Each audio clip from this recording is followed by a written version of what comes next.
ભગવાને આમ અંબાલાલ ભટ્ટને બોધ આપ્યો છે અને ભગવાનના દર્શન કરી બધા ધન્ય બન્યા છે. જીવનની એક જ્યોત જાગૃત થઈ અને હરતા ફરતા બેસતા ઉઠતા ભટ્ટ અંબાલાલ એ હરિનું સ્મરણ કરવા લાગ્યા અને ભગવાને એને એવો દાડો વાર્યો કે સુખના દિવસો આવી ગયા. કેવી આ કૃપા છે! એમના જીવનની જ્યોત જાગૃત થઈ ગઈ. આજ મારા જીવનની જ્યોતિ જાગી, આજ મારા જીવનની જ્યોતિ જાગી, આજ મારા જીવનની જ્યોતિ જાગી, આજ મારા જીવનની જ્યોતિ જાગી, આજ મારા જીવનની જ્યોતિ જાગી, આજ મારા જીવનની જ્યોતિ જાગી, આજ મારા જીવનની જ્યોતિ જાગી, આજ મારા જીવનની જ્યોતિ જાગી. અવધૂત નિહાળ્યા મેં રેવાને કાંઠળે, અવધૂત ને નિહાળ્યા રેવાના કાંઠળે, અવધૂત નિહાળ્યા મેં રેવાને કાંઠળે, અવધૂત નિહાળ્યા મેં રેવાને કાંઠળે, પ્રેમે વધાવ્યા મેં મનડાના મોતીડે, પ્રેમે વધાવ્યા મેં મનડાના મોતીએ. યુગ યુગની આજ મારી નિંદ્રા ભાગી, આજ મારા જીવનની જ્યોતિ જાગી, આજ મારા જીવનની જ્યોતિ જાગી, આજ મારા જીવનની જ્યોતિ જાગી, આજ મારા જીવનની જ્યોતિ જાગી, આજ મારા જીવનની જ્યોતિ જાગી, આજ મારા જીવનની જ્યોતિ જાગી, આજ મારા જીવનની જ્યોતિ જાગી. પૂર્વના સુપુણ્યથી એ પાદ પગને જઈ ચડ્યો, પૂર્વના પુણ્યથી પાદ પગને જઈ ચડ્યો, પ્રેમે નામીને હું ચરણમાં ઢળી પડ્યો, પ્રેમે નામીને હું ચરણમાં ઢળી પડ્યો. સુખ શોક આજ મારા નાખા ભાગી, આજ મારા જીવનની જ્યોતિ જાગી, આજ મારા જીવનની જ્યોતિ જાગી, આજ મારા જીવનની જ્યોતિ જાગી, આજ મારા જીવનની જ્યોતિ જાગી, આજ મારા જીવનની જ્યોતિ જાગી, આજ મારા જીવનની જ્યોતિ જાગી, આજ મારા જીવનની જ્યોતિ જાગી. સ્નેહ અને શાંતિ ભરી દયાવંત આખડી, સ્નેહ અને શાંતિ ભરી દયાવંત આખડી, સ્નેહ અને શાંતિ ભરી દયાવંત આખડી, સબર શાંતિ ભરી દયાવંત આખડી, સહજે અવધૂતની આ દીનની ઉપર પડી, દીનની ઉપર પડી આપ મારા હો, આજ મારા પાપો કેરી હોળી લાગી, આજ મારા જીવનની જ્યોતિ જાગી, આજ મારા જીવનની જ્યોતિ જાગી, આજ મારા જીવનની જ્યોતિ જાગી, આજ મારા જીવનની જ્યોતિ જાગી, આજ મારા જીવનની જ્યોતિ જાગી, આજ મારા જીવનની જ્યોતિ જાગી, આજ મારા જીવનની જ્યોતિ જાગી. દર્શન કાર્યાને મારા તન મનનું ભાન ગયું, દર્શન કર્યાને મારા તન મનનું ભાન ગયું, દર્શન કાર્યાને મારા તન મનનું ભાન ગયું, દર્શન કર્યાને મારા તન મનનું ભાન ગયું, માયાનું આવરણ પળમાં ત્યાં દૂર થયું, માયાનું આવરણ પરમાત્મા દૂર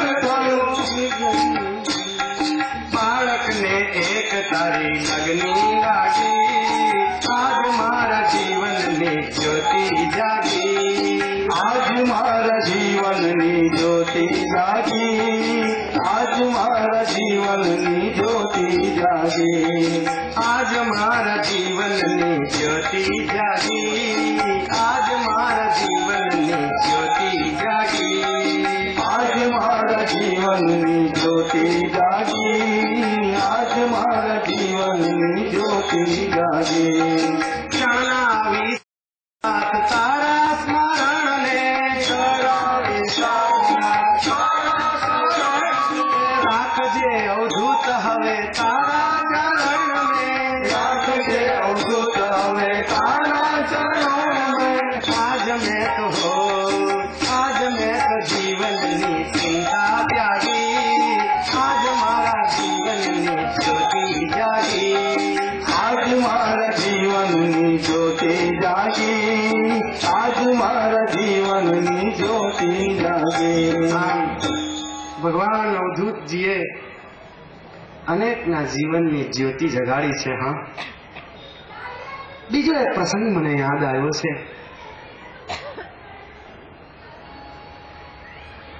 પૂજ્ય બાપા એસએસસીમાં પાસ થઈ ફર્સ્ટ ક્લાસ આવ્યો એટલે નારેશ્વર જવાની ઈચ્છા થઈ. પછી મનમાં વિચાર થયો કે નારેશ્વર જઈશ તો ભગવાન કહેશે આપણે સંસ્કૃત લેવાનું, મારે લેવું છે ઇંગ્લિશ.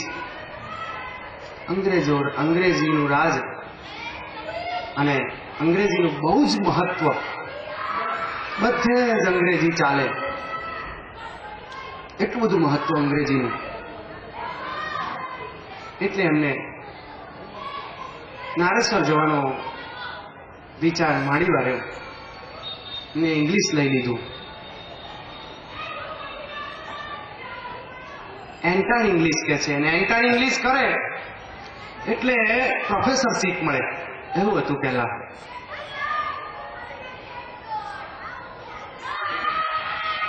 વર્ષ આખો પૂર્ણ થયા, પરીક્ષા આવી. મોટા ભાગના વિદ્યાર્થીઓની આ સ્થિતિ હોય છે. પરીક્ષા આવે એટલે ઊંચા નીચા થઈ ગયા કે હવે શું કરીશું.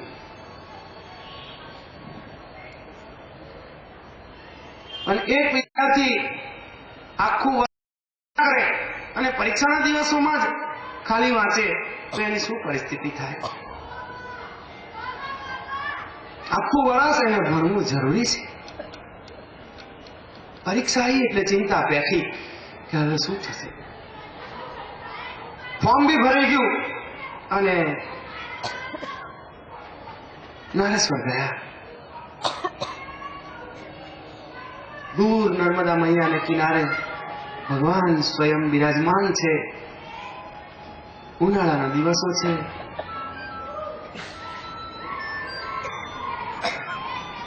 ભગવાનને સ્નાનાદિથી પરવારી વંદન કર્યા છે. ભગવાને પૂછ્યું, શું ચાલે છે બાપજી? આપની બધી દયા છે, કૃપા છે, પણ પરીક્ષા આવે છે બાપજી. કયા વિષયો લીધા છે? પકડાઈ ગયા. બાપજી મેં ઇંગ્લિશ લીધું છે. આપણે ઇંગ્લિશ નહીં લેવાનું, આપણે બ્રાહ્મણના દીકરા, આપણે સંસ્કૃત લેવાનું. પણ ગુરુ મહારાજ મેં તો ફોર્મ ભરી દીધું છે અને હવે આ પરીક્ષાની તારીખો આવી રહી છે નજીક, આપણે સંસ્કૃત લેવાનું, ઇંગ્લિશ નહીં લેવાનું. ફેરફાર થાય કે ના થાય? બાપજી થાય, થાય, પણ એક સ્ટુડન્ટ તરીકે પરીક્ષા આપવી પડે. જે કરવું હોય તે કરો, આપણે ઇંગ્લિશ નહીં લેવાનું. જેવી આજ્ઞા ગુરુ મહારાજ આપની. સર્વસ્વ અર્પણ કરી દીધું છે ભગવાનના ચરણોમાં.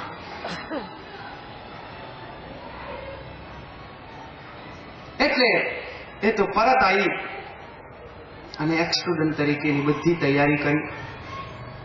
પેલી ફી બી ભરાઈ ગયેલી, ફોર્મ બી ભરાઈ ગયેલું.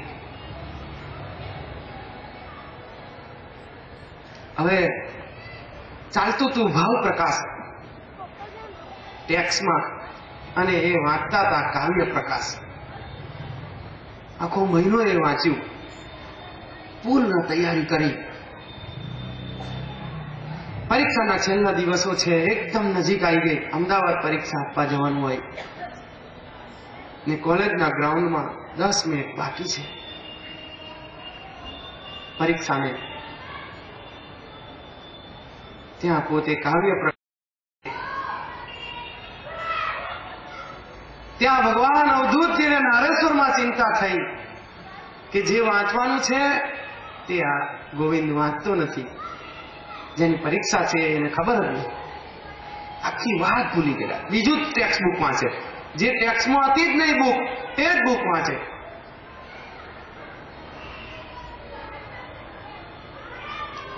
એકદમ ગોરો ગોરો એક છોકરો ત્યાં આવ્યો, પાંકુડિયા વાળ છે, કડકડાટ સંસ્કૃતમાં વાત કરે.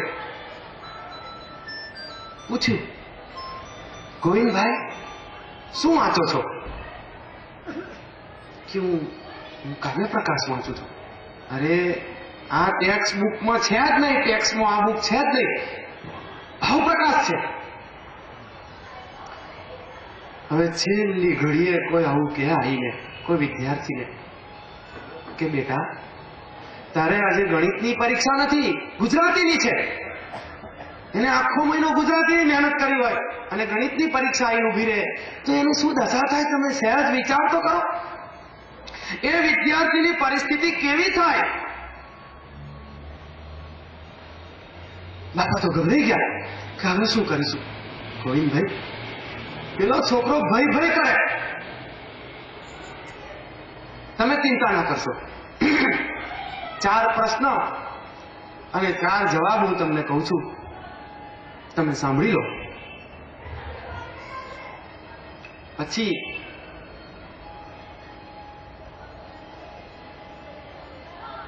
પેલો દીકરો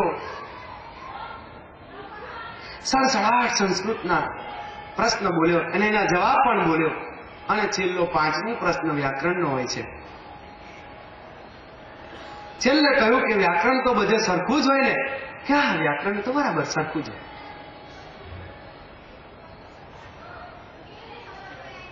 પહેલો પ્રશ્ન હતો, બાપાને છેક સુધી યાદ હતા 5 એ 5. પહેલો પ્રશ્ન હતો લાઈફ સ્કેચ ઓફ મમ્મટ. એ પુસ્તકનો જે ઓથર હોય ને, લેખક, એની લાઈફ પૂછેલી, એ પૂછાશે એમ, ખાસ યાદ રાખજો. એવા 5 પ્રશ્નો છે કે એમને છેક સુધી યાદ હતા. એ કેવું મગજમાં ઘુસાડ્યું છે પેલા દીકરાએ, પેલા વિદ્યાર્થીએ કેવું ઘુસાડ્યું હશે કે છેક સુધી એ સવાલ જવાબ એમને યાદ. અને એટલું બોલ્યા કે વ્યાકરણ તો બધે સરખું જ હોય ને. ક્યાં વ્યાકરણ તો સરખું હોય. અને ઘંટ વાગ્યો. વિદ્યાર્થીઓ સાથે દોડ્યા. દોડતા દોડતા બાપાને ઈચ્છા થઈ કે હા હા હા કેટલો બ્રિલિયન્ટ છોકરો છે આ,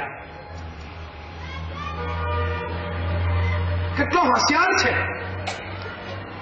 એનો બાપ કોઈ મહાન પંડિત હશે સંસ્કૃતનો, મને એવું લાગે છે. એટલે બાપાએ સહજ ભાવથી પૂછ્યું કે ભાઈ તમે કઈ બાજુના છો એ તો કહો. ત્યારે દોડતા દોડતા પેલા વિદ્યાર્થીએ કહ્યું કે ગોવિંદભાઈ, આઈ એમ ઇન યોર સાઈડ. હું તમારી બાજુનો જ છું. મારી બાજુનો પણ તમને મેં કોઈ દિવસ જોયા નથી ને. તાહોરો તો ક્લાસરૂમ આવી ગયો. બંને વિદ્યાર્થીઓ, પેલો આમ ફંટાયો, બાપા આમ ફંટાઈ ગયા, પોતપોતાના ક્લાસમાં ગયા. હવે પેપર આવે ને, સપ્લિમેન્ટરી આવી ગઈ, પછી પેપર વહેંચાય ને પેપર આવ્યું એટલે પેપર પહેલા જોવાનું નહીં. બાપાનો આ નિયમ. પેપર પર નજર નાખવાની નહીં. પેપર હાથમાં લઈ બેન્ચીસ પર મૂકી આંખો મીચી જવાની. આંખો મીચી અને ધ્યાન કરવાનું. ધ્યાનમાં એ જોવાનું ક્યાં 10:30 થયા છે, નારેશ્વરમાં મારા ભગવાન શું કરતા હશે એ ધ્યાન કરવાનું. અને ધ્યાનમાં એમને બધું દેખાય. હા, આ સત્ય હકીકત છે કે મારા ભગવાન 10:30 થયા છે, શું કરતા હશે. મારા ભગવાન ગુરુ મહારાજ માં જગદંબાના કક્ષમાં ભિક્ષા લઈ અને બહાર પધાર્યા હશે. ગુફાના ઓટલે બેઠા હશે. આજુબાજુ 4-5 જણ બેઠેલા છે. આ બધું એમને દેખાય. એવું આખું ધ્યાન ધરે ને નારેશ્વર આખું દેખાય. આ એમનો ક્રમ હતો રોજનો. પણ આજે નારેશ્વર દેખાય જ ના. પેલો દીકરો જ દેખાય, પેલો કડકડાટ સંસ્કૃત બોલતો વિદ્યાર્થી દેખાય, એની ઝળહળતી બે આંખો દેખાય. પાપા બહુ વખત ધ્યાન કર્યું. પેલો સુપરવાઇઝર કહે, છોકરા શું કરાય, ચાલ લખવાની શરૂઆત કર, હજુ તો નંબર નથી લખ્યો ત્યાં સપ્લિમેન્ટરી પર. અરે સાહેબ લખું છું પણ મને ધ્યાન, અરે અહીં ધ્યાન કરવાનું હોય એટલો સમય વ્યતીત થાય છે, ખબર પડે છે? 10 મિનિટથી તું આંખો મીચીને બેઠો છે. લખ, ચાલ લખવાની શરૂઆત કર, નહીં ટાઈમ ખૂટશે તને. 3 કલાકનું પેપર હોય, સમય પછી ખૂટશે તારે, પછી હું ના જાણું. ફરી પાછું ધ્યાન ધરવા માટે પ્રયત્ન કર્યો છે. પણ નારેશ્વરમાં બિરાજમાન ભગવાન દેખાતા નથી. અને પેલો દીકરો જ દેખાય, પેલો વિદ્યાર્થી જ દેખાય, એની બે ઝળહળતી આંખો દેખાય. વારંવાર ધ્યાનનો પ્રયત્ન કરે પણ પેલો દીકરો જ ધ્યાન ન દેખાય. કઈ વાંધો નહીં, આંખો ખોલી અને પેપર જોયું તો એ જ સવાલને જવાબ, એ જ સવાલો પૂછાયા.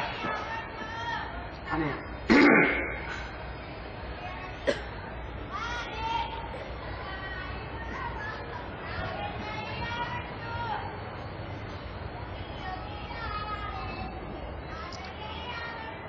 અને એ સવાલો જોઈ બાપા ખુશ થઈ ગયા, ફટાફટ લખવા લાગ્યા. લખવામાં એટલું તલ્લીન થઈ ગયા કે 3 કલાકનું પેપર એમને 1.5 કલાકમાં પૂરું કરી દીધું. એટલું બધું એમને યાદ, સડસડાટ પેપર લખાઈ ગયું. બીજે દિવસે પણ એવું થયું, ત્રીજે દિવસે એક જ પુસ્તકના 5 પેપરો હતા. 5 પેપર એમને સડસડાટ લખાય.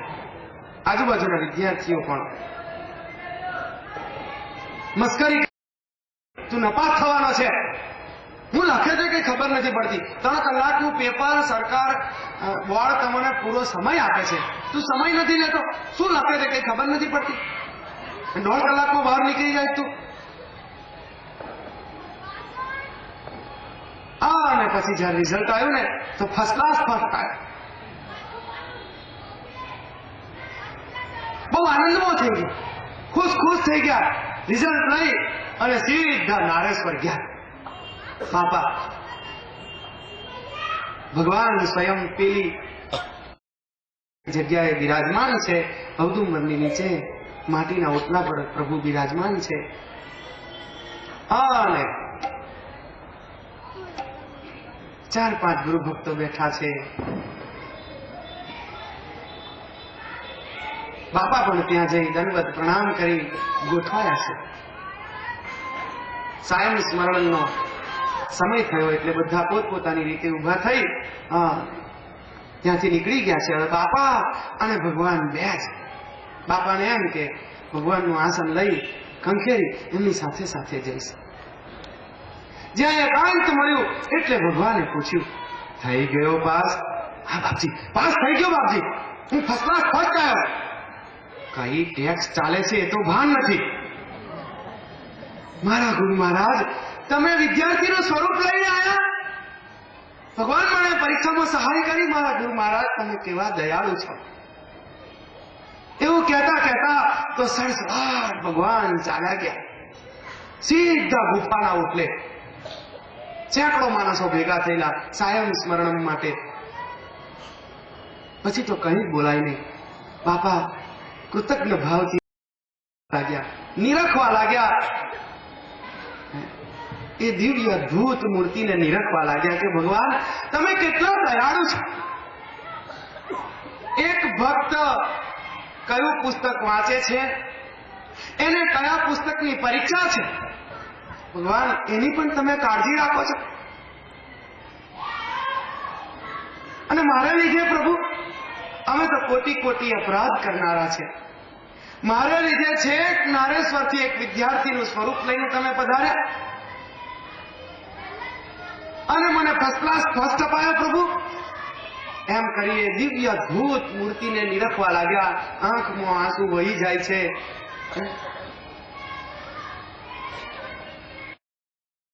અદ્ભુત મૂર્તિ. નિરખી નિરખી નયન ફોલાય શ્રી રેવાતી રે એક નિરખી નિરખી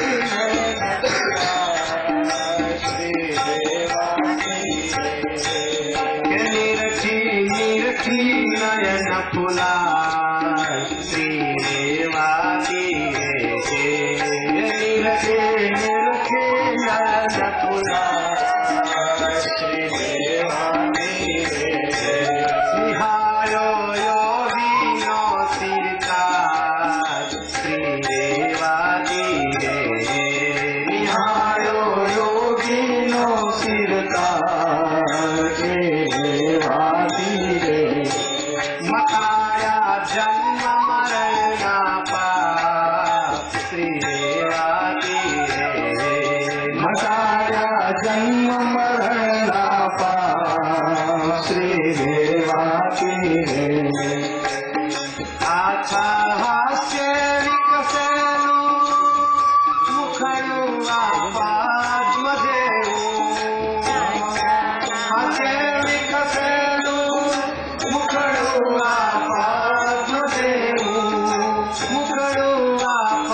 નિરખી નિરખી નયન ફોલાય શ્રી રેવાતી